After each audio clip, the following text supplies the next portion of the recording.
Assalamualaikum warahmatullahi wabarakatuh. Kami dari kelompok 6, kelas 4B Rekayasa Perangkat Lunak yang beranggotakan Farhan, Ali, Frila, Lisa, dan Nikita. Dalam video ini, kami akan menjelaskan mengenai algoritma SJF. Algoritma SJF atau Shortest Job First Algorithm adalah salah satu algoritma penjadwalan di mana proses yang akan didahulukan pengerjaannya adalah proses yang memiliki waktu proses terpendek. Hal ini mengakibatkan setiap proses dalam antrian memiliki waktu tunggu yang pendek.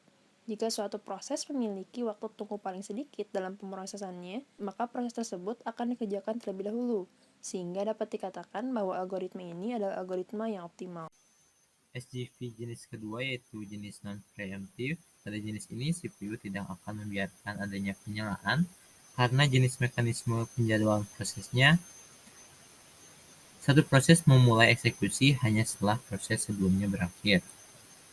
Pada slide ini terdapat 4 buah proses dengan masing-masing arrival time dan juga burst time-nya, dan juga terdapat Gantt chart dari SJV non-preemptive ini dengan skala waktu 0 sampai 16 satuan waktu, dan juga kotak-kotak yang menggambarkan proses yang sedang berjalan.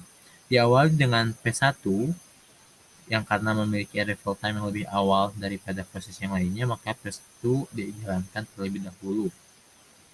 P1 dijalankan hingga selesai dengan burst time 7, maka pada 7 satuan waktu P1 ini sudah selesai.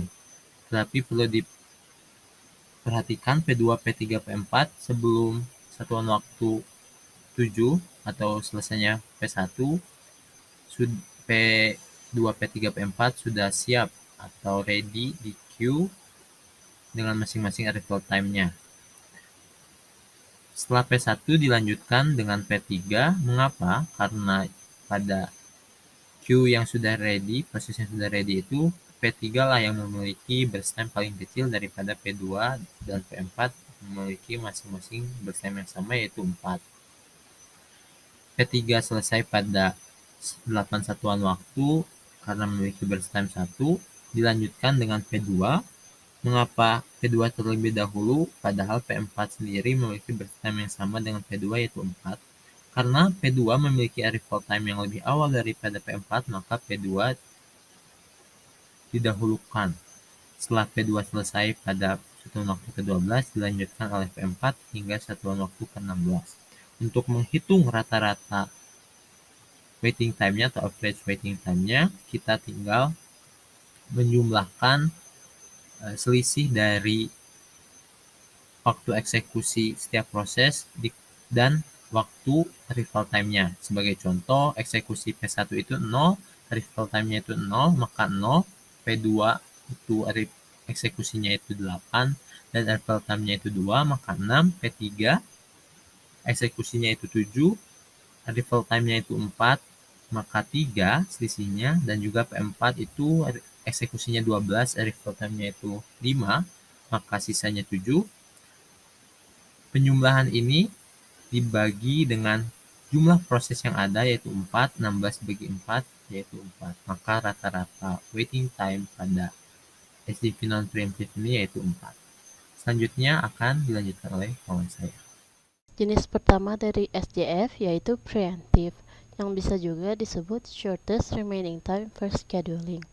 Cara kerjanya yaitu ketika ada proses yang sedang dieksekusi oleh CPU, lalu terdapat proses di ready queue dengan burst time yang lebih kecil daripada proses yang sedang dieksekusi, maka proses yang sedang dieksekusi tersebut akan digantikan oleh proses yang berada di ready queue. Langsung saja dilihat contohnya. Untuk penjelasannya, pertama-tama proses 1 dieksekusi terlebih dahulu. Namun, ketika sampai pada waktu kedua, karena adanya proses 2 ke queue yang memiliki burst time lebih rendah daripada proses 1, maka proses 1 dihentikan lalu dilanjutkan oleh proses kedua. Kemudian dilanjutkan lagi oleh proses ketiga karena sama memiliki burst time yang lebih rendah. Kemudian disusul dengan proses 4 dan akhirnya kembali lagi ke proses 1. Baik, selanjutnya ada pula kelebihannya, yaitu dalam algoritma SJF ini mempunyai beberapa kelebihan. yaitu minimnya waiting time untuk pengumpulan proses yang mengantri. Lalu penjadwal SJF ini juga mempunyai efisiensi yang tinggi. Tapi di samping kekurangan, terdapat juga kekurangannya, yaitu seperti yang telah disebutkan sebelumnya, algoritma SJF ini mempunyai burst time yang besar akan memiliki waiting time yang besar pula, karena yang dieksekusi terlebih dahulu yaitu proses burst time yang lebih kecil lebih dahulu. Lalu susahnya juga untuk memprediksi burst time proses yang akan dieksekusi selanjutnya. Kesimpulannya, penjadwalan shortest job first mengasumsikan waktu jalan proses sampai selesai diketahui sebelumnya. Algoritma shortest job first menggunakan mekanisme algoritma yang memiliki waktu tunggu yang pendek. Dikarenakan pengerjaan yang mendahulukan waktu yang terpendek, membuat algoritma yang digunakan ini optimal. Algoritma ini pun memiliki dua sifat pengerjaan, yaitu non-preemptive dan preemptive, di mana non-preemptive adalah suatu jenis penjadwalan. Sistem operasi tidak pernah melakukan context switch dari proses yang sedang berjalan dengan proses lain. Dengan kata lain, proses yang sedang berjalan tidak bisa diinterrupt. Dan shortest job first scheduling preemptive adalah kemampuan sistem operasi untuk memberhentikan sementara proses yang sedang berjalan untuk memberi ruang kepada proses yang prioritasnya lebih tinggi. Sekian kesimpulan dari saya. Kurang lebihnya mohon maaf dari kelompok kami apabila ada kesalahan kata. Terima kasih atas perhatiannya. Wassalamualaikum warahmatullahi wabarakatuh.